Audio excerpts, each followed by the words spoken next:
Three myths keeping plant-based dieters stuck at the same weight. The Thursday live streams, are these becoming a thing? Let me know down below in the comments if you like these. They might just be. But today I want to talk about the three big myths keeping plant-based dieters stuck at the same weight. Number one, carbs are the problem. Or similarly, fats are the problem. And frankly, right now, in terms of carb sources, both myself and my clients are eating rice, including white rice, just for the record, white and sweet potato, oats, beans, which are predominantly carbohydrate, macronutrient, fruits, of course, sugar, predominantly carbohydrates, and vegetables. Vegetables are so unhealthy because of all those carbs, right? How ludicrous does that sound? No, carbs are not the problem. You want a calorie deficit over a carbohydrate deficit. In the same way with fats, and this is the one people struggle to believe, but it's absolutely the case, and both of my clients, I've got more than two, but both myself and my clients rather, are eating avocado, nuts, seeds, tahini. Yes, in very controlled, limited amounts, not with the great liberty that we can have with more carbohydrate and protein-rich plant foods. I will add, that's an important caveat. But we are eating these things technically every single day and still seeing results on the scale. Why?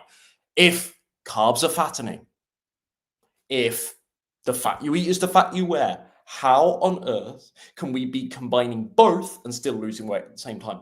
Because a calorie deficit trumps all. This is not to say macronutrients and the ratio between each macronutrient isn't important, because it is, but it is frankly secondary to the behemoth that is the calorie question, the calorie fundamental when it comes to weight loss.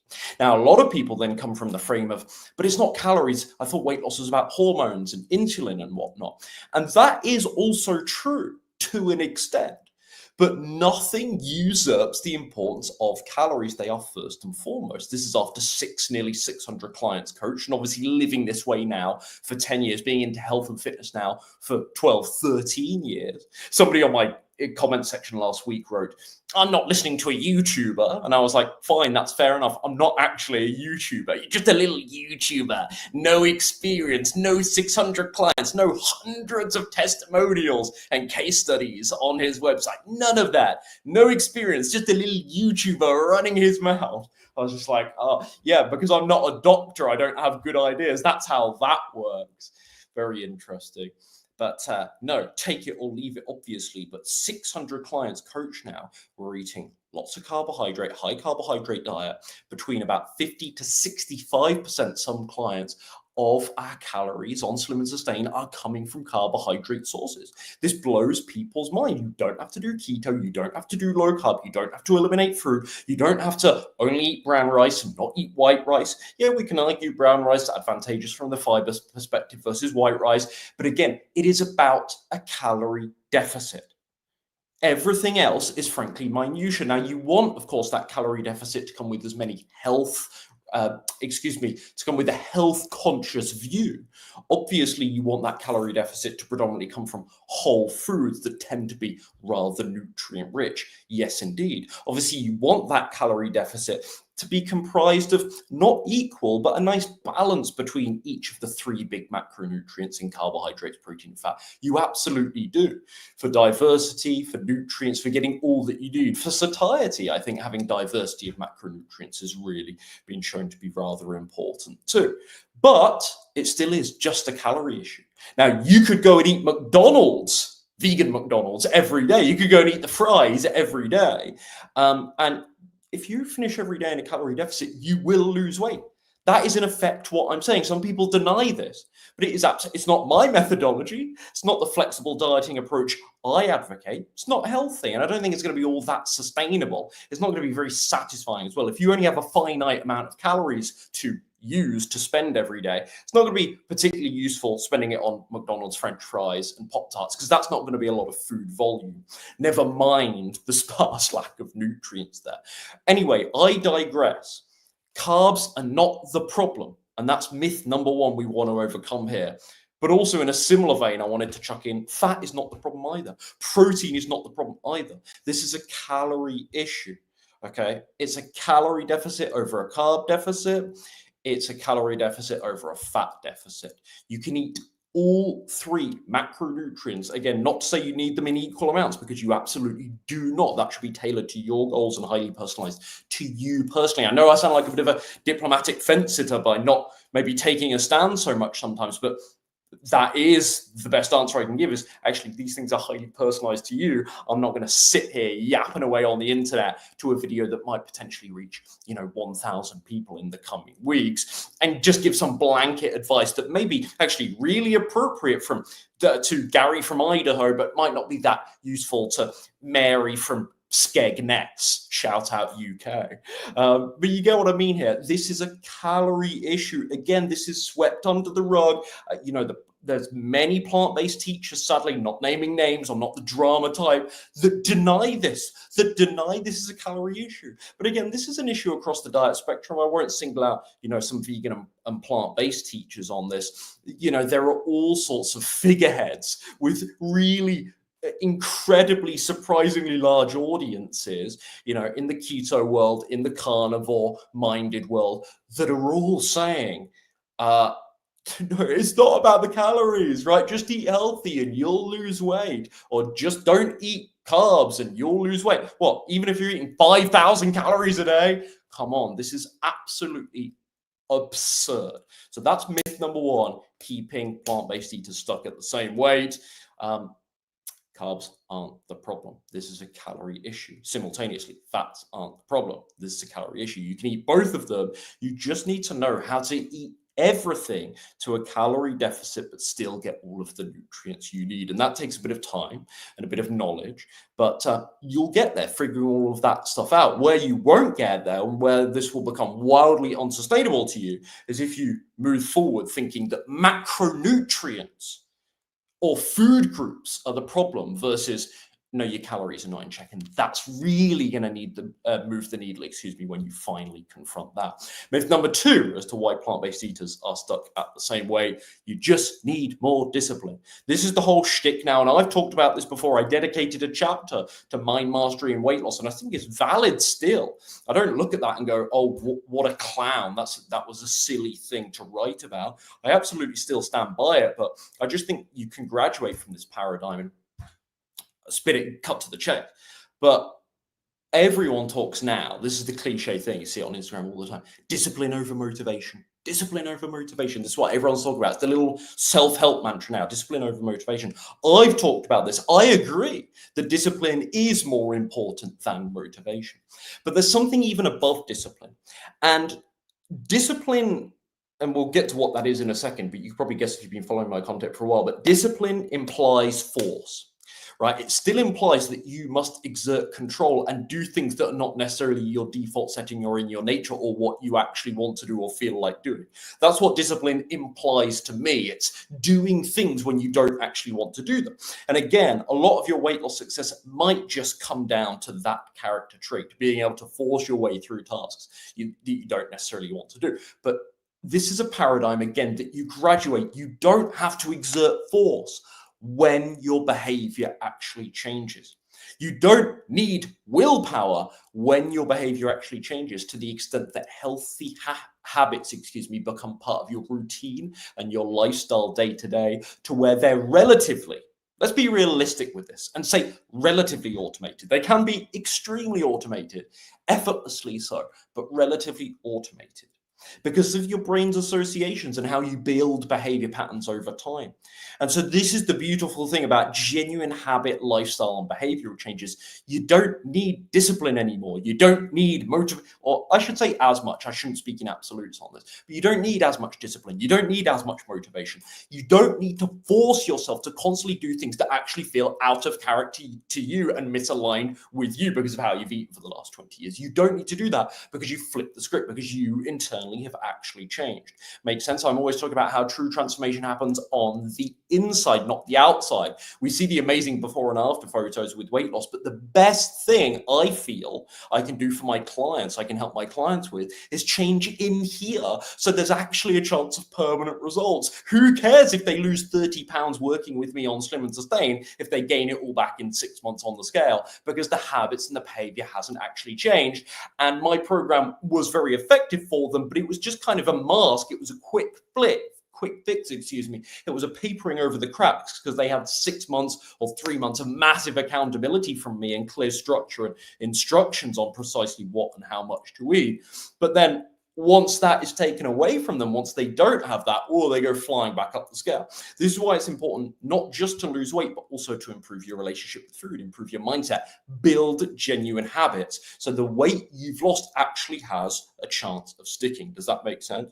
But back to our point here, I think that's the issue with discipline is, to me, and maybe I'm taking this very literally and going off technicalities about definitions and whatnot. To me, the problem with discipline is it still implies force. You're trying to exert control.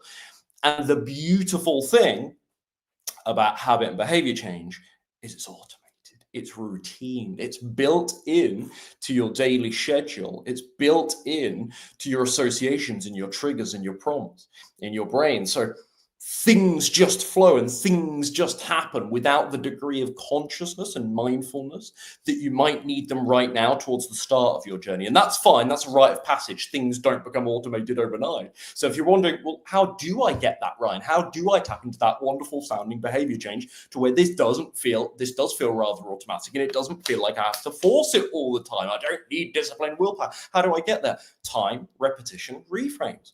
People just don't do the work, but it's just time, repetition, and reframes being, when I'm in a certain scenario, how can I manipulate my mind a little bit to win myself back over and negotiate with myself a little bit. Repetition being doing the same stuff day in, day out, and that actually flipping the script and changing your habits over time and rewriting the old habits.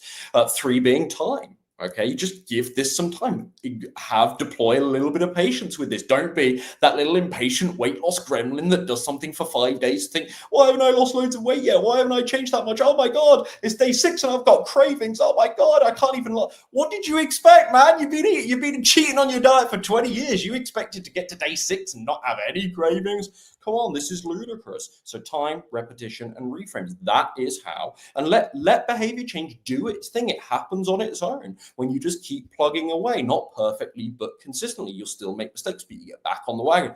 That changes your behavior in time. It's almost like when your mind sees that you're serious, then it gives itself permission. This is quite woo-woo, admittedly. When your mind sees that you're actually serious about doing this and you get back on track and you don't use things as an excuse to flake out and quit, it goes, okay, we're serious and we better actually change it. That's almost gives it permission to unlock the door to the genuine, deeper behavior change when you push through the sticking points that you used to not push through. And so that was familiar to your brain to give up on day 6 or to give up every chocolate craving. You have to go through those things that are familiar to you, not let them be familiar anymore. And again, I keep talking about this metaphor being flipping the script. You kind of get to the point where the default setting changes and health eating becomes the new normal to you. It just takes, again, time, repetition, and these reframes. But yeah, that's the problem with discipline is control. It's exerting control. It's pressure. It's so demanding on yourself. It's so pressurized. There's so much control. But actually, I think habit and behavior change is largely about letting go. It's the opposite. Again, I sound largely probably quite abstract and woo-woo here, but genuine habit and behavior change for me, I realize now in hindsight, was actually letting go of a lot of stuff. It wasn't about exerting control. It wasn't push, force. It was the opposite energy. It was, I need to let go of eating the desire to eat 3,000 calories a day. I just need to get over that. We're going to do 2,500 this week. Let's just get over this 3,000, 4,000 calorie bingey thing. I need to let go of the idea that I need to demolish a whole tub of Ben and Jerry's every time I watch an episode of Prison Break. I need to let that go. And everything in my body is like, no, but we've been doing that for 6 months. We've been doing that for 2 years. you're going to take this away from us now, right? Like everything in your body screams the first few times that you don't have that Ben and Jerry's watching Prison Break because it's so used to it. And we are creatures of habit. And it's so, feels so pleasurable to do so. And because the Prison Break, we've got the association with the ice cream, it feels bizarre. You're almost watching Prison Break, like, why can't I enjoy this? Something's missing. They're escaping from the prison. This is an amazing story. How are they going to get out of this prison? This guy's all tattooed with the prison blueprints. All I can think about is Ben and Jerry's cookie dough. How ludicrous, how pathetic. But that is how this stuff controls you when you build it into your habit foundation. And so just letting go. No, I'm going to watch Prison Break and I'm still going to enjoy it. And I'm not having the ice cream. It's letting go. I'm not exerting force. It's not control. It's not pressure. Like, it's still hard. But do you see what I mean? Maybe this is a subtlety, but I think mentally for me, this is rather important. Looking back is I'm letting go of using food as a coping mechanism. I'm trying to let go of using food as an emotional tool to deal with my feelings. And that is hard. But what's even harder is the force, the control. I need to exert pressure. Anyway, you catch my drift here. Myth number 2, this is why myth number 2 is you just need more discipline. I bet right now discipline is, I must admit, something that you're missing. And perhaps you do need, frankly, bluntly put, a little more of it. But I think what you need far more of, and what you should focus on far more so than discipline and force, and control, willpower all the time, is genuine behavior and habit change. That is the thing to aim for. That ought to be the North Star. So the dieting process feels far more effortless. You'll have a much greater chance at maintenance. If you're not relying as much on discipline in weight loss and more so on habit change, you'll have a much greater chance of successfully maintaining without rebound once you've lost the weight, because it doesn't require all that energy, all that unnatural, out of character behavior that you're trying to exert. I've got to be this person. I must be this person because I want the result. No, I'm going to change internally to allow me to get the result. And therefore, it's coming from a far more congruent place. And I might have a shot at longevity with this. Lastly, myth number 3 as to why plant-based eaters are staying stuck at the same weight. Is this the controversial one? That's what I was about to say, but I always say in every live stream, this is the controversial one, and then I find another one that's actually slightly more controversial, perhaps. But no, I think this is one that takes my clients a lot of wrestling with. But when they get there, they're like, changes everything. And it's this inbuilt flexibility is the theme that I've been talking about a lot, certainly on Instagram recently, if you've caught that. My post about the French fries, I think last night on YouTube, another good example of this, I think. But myth number 3 is a perfect week equals success. It's a myth. I know on paper it sounds like that's not contentious. Of course, a perfect week means success. No, and again, maybe I'm being very literal with definitions and with words here. A perfect week doesn't equal success. A week of weight loss equals success. And that's what your performance, frankly, ought to be judged by. You just need to lose weight. Not at any cost. Otherwise, you would be considering a Ozempic. Otherwise, maybe you do it with a really poor diet and you just starve your way through, or eat lots of junk foods but still be in a calorie deficit. That's very difficult for people to do, but like the example I gave earlier. So it isn't a week of weight loss at any cost means success. But really the bottom line is, am I losing weight consistently week after week? Is there that downward trend there? And sometimes there'll be plateaus, and sometimes it'll be 2 pounds, and sometimes maybe it's a slower week and I only lose half a pound. But am I, generally speaking, trending in the right direction? A lot of people are judging their performance on, did I check these process-related boxes? And again, that's a bit vague. So what do I mean is, did I eat only clean whole plant foods today? Did I do my 10K steps? Otherwise, I'm a failure. Mr. Perfect. That is the standard, the bizarro standard that sounds noble and ambitious. And I probably sound like a hater for shooting people down for setting these targets. But these are the bizarro, weirdo targets that people set themselves after 20 years of frankly appalling food choices. They say, I expect myself to eat 21 perfectly clean whole plant foods meals per week.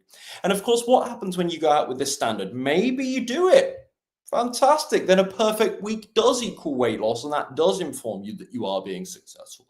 And you can go, yay, good work this week. But what happens when you're busy? When life gets messy?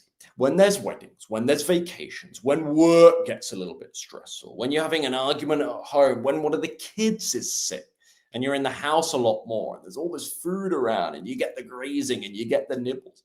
What happens if you're stuck in traffic one day and it goes through your usual snack or dinner time and you're absolutely ravenous? Maybe you do need to grab Chipotle on the way home. Otherwise, by the time you get home, you're going to eat your own arm off. Or worse yet, you're going to start tucking into that ice cream in the freezer. Those are the crossroads moments where people really struggle, and they really, really struggle for a number of reasons. They genuinely don't know the best decision to make, and that's fine, but you can learn that stuff. But also because they're coming at it again from the mentality that perfection is the victory, that perfection is the win. Now, when it comes to losing weight, surely a week of weight loss is the win.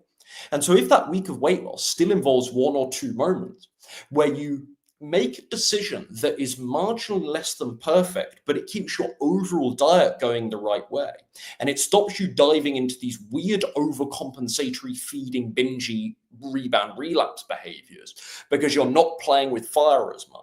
This is like a lot of, I'm going on a tangent here, but I think this is important. A lot of weight loss thinking and strategy that I do day to day with my clients is, how can we avoid you getting to the crazy blind spots and hunger weak points?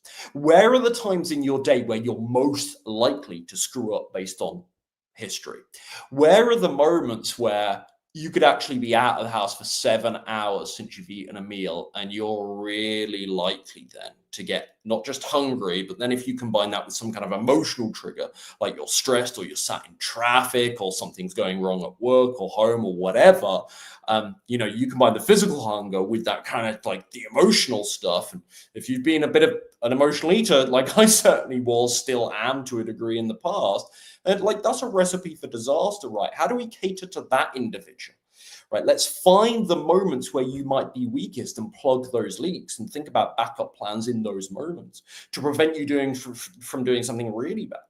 And so I have like what I call the Lara bar provision, letting you into a little slim and sustain secret here. I have the Lara bar provision for some clients to where technically in my meal plans, a Lara bar is actually more calories than the usual afternoon snack on Slim and Sustain. But I occasionally will say to a client, like, why don't you just have a Lara bar as a backup plan? You might not need to even eat it. Keep it in the glove box, right? Keep it in the car. It's non-perishable. On a hot day, it might get a bit soggy, but it's there. And worst case scenario, you are coming home really late from work one day, but rather than being so tempted to stop at Panda Express or McDonald's, you've got the Lara bar there. Just take the Lara bar, then get home and have your normal dinner. And actually, you've only eaten like 200 more calories than your usual meal plan prescribes, but at least it wasn't the 400, 500, 600 extra calories if you grab that Panda Express, right? Or if you grab McDonald's, whatever. You catch my drift? Or you have the Lara bar and then make a slight adjustment with dinner. But again, this stuff I work on very individually with clients to advise precisely what. So I just want to give a rough example here. You need to kind of do the guesswork and the math yourself on that. But does that make sense? The Lara bar provision, it's not to say you should consider this necessarily. It's more or less appropriate for some people in certain scenarios than others. However, I just think as an example of like bending the rules without breaking them, moments where we think, right, what are the high risk scenarios and what are we going to do instead? Okay, you're out on the road today. Ryan, I can't eat my usual meal. What am I going to do? It's fine. It doesn't have to be perfect. It just has to be calorically in check and directionally whole plant foods. If there's a little bit of oil, or if it's slightly imbalanced in terms of macros, or if it's not that filling per calorie like one of the meals from Slim and Sustain, that's fine. We don't want to make too many of your meals the Lara bar. We don't want to have too many Chipotles. We don't want to have too much vegetable sushi because it's kind of Yeah, calorically, it's good, but it's kind of slightly low in protein as a regular option. Not to conform to the vegan protein deficiency myth anymore, so, but like that is genuine criticism with like vegetable-based sushi, but you can have edamame on the side. I digress, but that's a little hack for that, by the way. But like what can I do instead that is still quite decent and still keeps me in that daily calorie deficit? So that's why myth number 3 is a perfect week equals success. No, a week that helps you lose weight that probably isn't perfect because life is life and you need to know how to work through things, and that's far more realistic and pragmatic and long-term sustainable. No, that's what success looks like. And sometimes some weeks they might be perfect because you're at home and everything is controlled and everything is orderly and you feel awesome for that. But you shouldn't then look at the weeks where it's less than perfect and you bent the rules a little bit and go, oh, I failed. And this is what people do. They think, oh, I've eaten. They're trying to do the super low fat thing, as I say, unnecessarily, as I say in myth number 1 here. But they're trying to do the super low fat thing, and then they have something that's a bit higher in fat. I binged out on the nut butter, and I'm like, well, no wonder. Like, I wonder why. If you just had a bit more fat every day and weren't on such a calorie restricted diet, you'd feel better, you'd last anyway, and you wouldn't need to have that crazy binge outlet. But at the same time, again, it's like, oh, I failed because I broke one of the rules of my diet. No, the only rule for your success is that you lose weight every week. That's the frame you should come from. And a lot of plant-based eaters are really caught in the frame of, no, I need to check these boxes, the whole food plant-based principles. And if I don't do that, I've failed. And this signals to the brain, because you had such an unrealistic, perfectionistic standard in the first place, so this signals to the brain that you failed. And you know what a lot of people will do when they failed? Or they think they perceive they failed, or I shouldn't say failed, they made one mistake. They go, well, that's it then, game over. When really, if you just came at it with a slightly more flexible frame, if you had high standards for yourself, absolutely, I'm not denying the importance of high standards, having high standards for yourself and saying, look, most of my diet is going to be pretty textbook perfect. It is. But I'm going to make those small allowances, those small bits of wiggle room for life stuff. Because it happens. Life happens. You know what I meant by it. Something else ending with IT happens. And life is life. And it gets messy and it gets busy. And I need to be able to move things around. Otherwise, it's never going to be sustainable. The goal is not Puritanism. The goal for me and my clients is not perfect whole foods plant-based eating. I say to people when they come on Slim and Sustain, I'm going to encourage you to eat bread, not if you don't want to, but to eat bread, to eat cereals, to eat pasta, to still eat out from time to time. You can actually still have a cocktail and a G&T and maybe a glass of wine every now and again. We don't want to get into a regular habit with these things, but every now and again on my program, you can do this. Are you okay with that? That's what I say to people. And it's not to say they should. If they don't want to, they don't have to. And that, of course, that's the best case scenario perhaps for them. Certainly from a health perspective, that's the best case scenario. But these are very unrealistic and frankly idealistic criteria for success for a lot of people. A good week does not look like perfection, ticking, checking boxes. A good week looks like the scale went down this week and directionally my habits are going the right way. And I had a few tricky moments this week where I had to do things on the fly and grab a few grab and go options. But you know what? I learned a couple of things this week that are really going to stand me in good stead for life. And this doesn't, therefore, because I've been able to bend the rules a little bit, this doesn't feel like some brutal restricted diet that I could never sustain. And that's a really important thing. That's a really important thing to promote, is to have this feeling that how you're eating right now in weight loss is also something you could eat in maintenance. You know what, I could eat like this in 2, 3, 4 years' time because I know how to navigate every situation that might come up. And that's the best thing I can do with my clients is sort of mentioned this earlier, but it's not just weight loss on the scale, but it's teaching them these kind of inbuilt flexibility skills for life. It's like taking the wonderful, and it is wonderful, whole foods plant-based framework, but having some wiggle room around the Puritanism, the perfectionism of it, and saying, look, I'm going to make some little tweaks and some little adjustments here to make this better work for me in my life.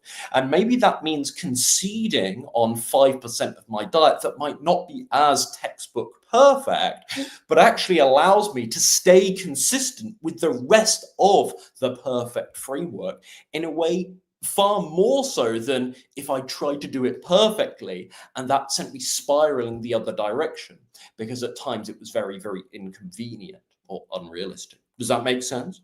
So I want to be cautious here that I don't sound like someone that's settling for something really far away from healthy eating, because that's not what I mean. I don't mean rationalizing eating chocolate every day. I want to be crystal clear on that. But I mean allowing those concessions for, like I said, like cereals and things like that earlier. I should have stressed this, but I'm not talking about Cookie Crisp and Lucky Charms, right? I'm talking about bran flakes. I'm talking about muesli, for goodness sake. I'm talking about shredded wheat, etc. Those kinds of, maybe not those particular brands, but those kinds of products. Makes sense, that have a typically low caloric density for a cereal product and a high fiber content, and they're minimally processed, messed around with. So they're still better than those maybe more conventional cereal brands. And the breads, we're talking whole wheat, rye, sourdough, as close to minimally processed as realistically possible, right? And allowing the concessions for those things, as well as the other more occasional but indulgent things that allow you to feel like, no, this can really work and I can really live like this and I can still have a little bit of fun, a little bit of flexibility without becoming wildly unhealthy too. And that to me is a successful week, where the scale still goes down with that little bit of rule bending rather than a perfect week. Set a realistic stand for yourself. So in summary, the 3 myths keeping plant-based eaters stuck at the same weight. Number 1, carbs or fats are the problem. No, it's just a calorie issue. If you're in a plateau right now, it's the calories that are the issue. It's not because of the fats. It's not because of the carbs. Focus on the calories. Promise you that gets the scale moving. Number 2, you just need more discipline, more force, more willpower. Absolute nonsense. What you truly need is genuine, deep behavioral change, so that discipline isn't really something you require anymore, because this is just who you are and this is how you live. And yes, that takes time, but that's a far more aspirational thing. That's a far more noble, worthy thing to chase than discipline, force. Everything is force, force, force. No, wrong energy. Let go. I'm letting go of all the stuff I cannot do anymore to remain overweight. And yeah, that's unfamiliar and it hurts. I like eating lots of food, but I'm going to let that go. And I'm going to try and be cool with, yeah, all right, I'm eating a little bit less every day now. All right, yeah, I'm getting my steps in now. And sometimes I have to go for an evening walk as a result instead of watching that extra episode of Lost. I can only watch 1 episode of Lost every night instead of 2 because I've got to get my walk. That's fine. You let go of the idea of needing to lounge on the sofa to feel better. That's a different energy to exerting force. I've got to do this. I've got to get my steps in. Do you see what I mean? Maybe this is a really subtle thing. Let me know in the comments. Am I overthinking this? Maybe this is a really subtle thing, but I think mentally, for me at least, this was incredibly important, as is the case for many of my clients. And finally, myth number 3. It's so hot in here, guys. This happened last week as well. I appreciate I look super, super disheveled. Let's get the old hat on to look even more professional, but I look super disheveled, but it's so hot in here in the summer. But myth number 3 was, a perfect week equals success. Just be careful. Be careful with the standards you're setting for yourself. Be careful with this all-out utopian vision. I think it is utopian to only ever eat clean. Of course, that's the best thing to promote, and that is something to shoot towards.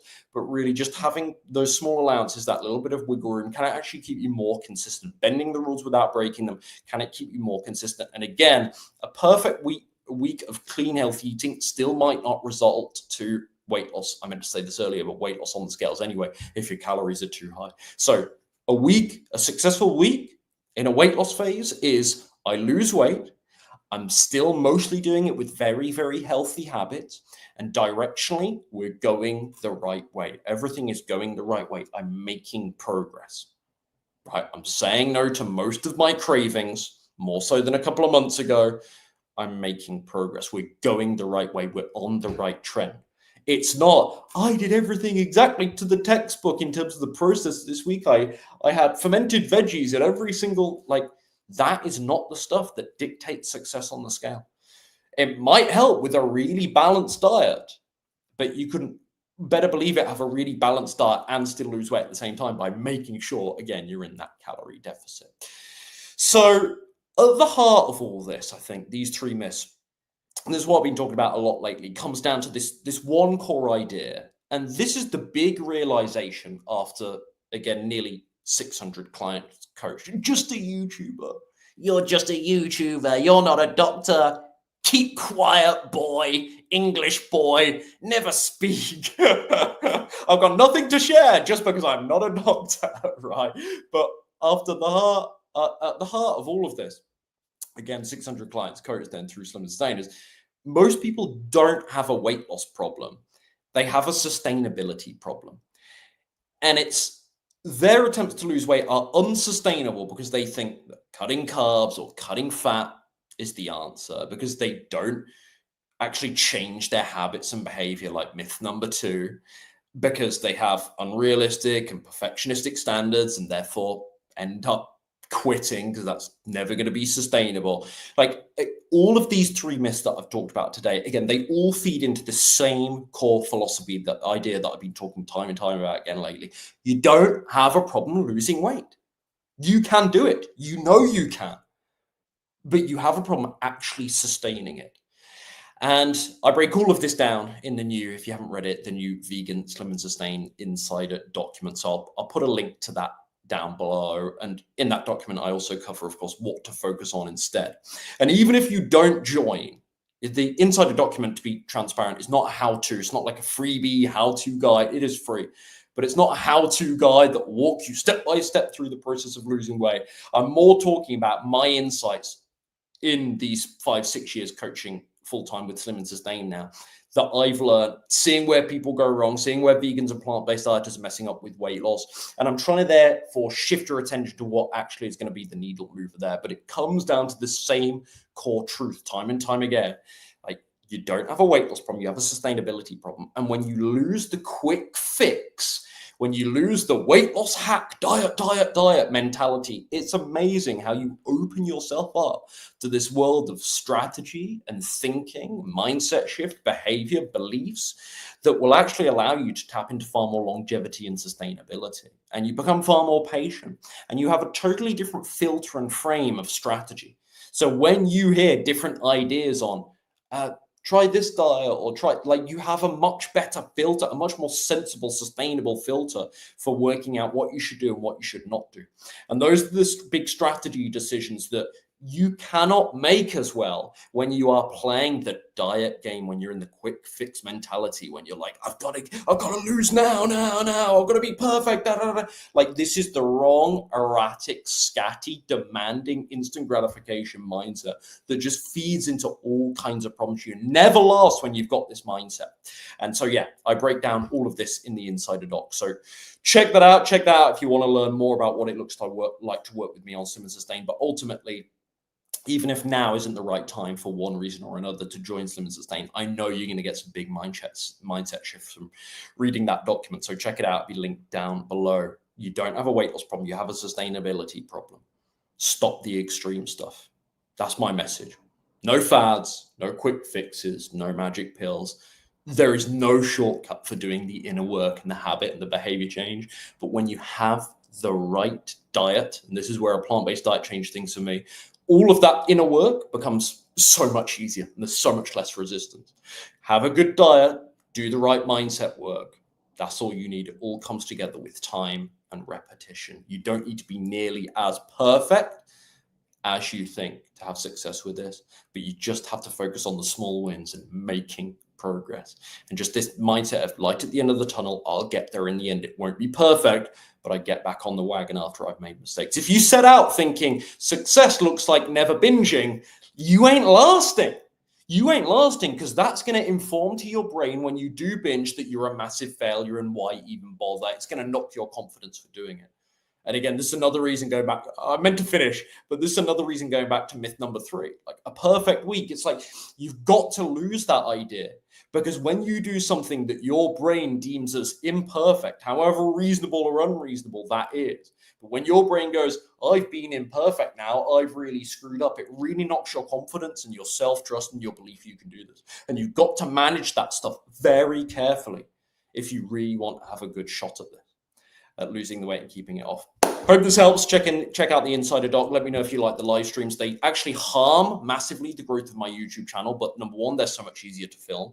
Number two, they're frankly more fun to film. I'm more conversational, I think, with them. And number three, when I do them at a good time, not like right now, I actually get comments and interactions that I can respond to. I haven't done it on this occasion. So let me know if you like these. See you in the next one. Check out the Insider Doc. Speak soon, folks. Have a good one. Have a good weekend.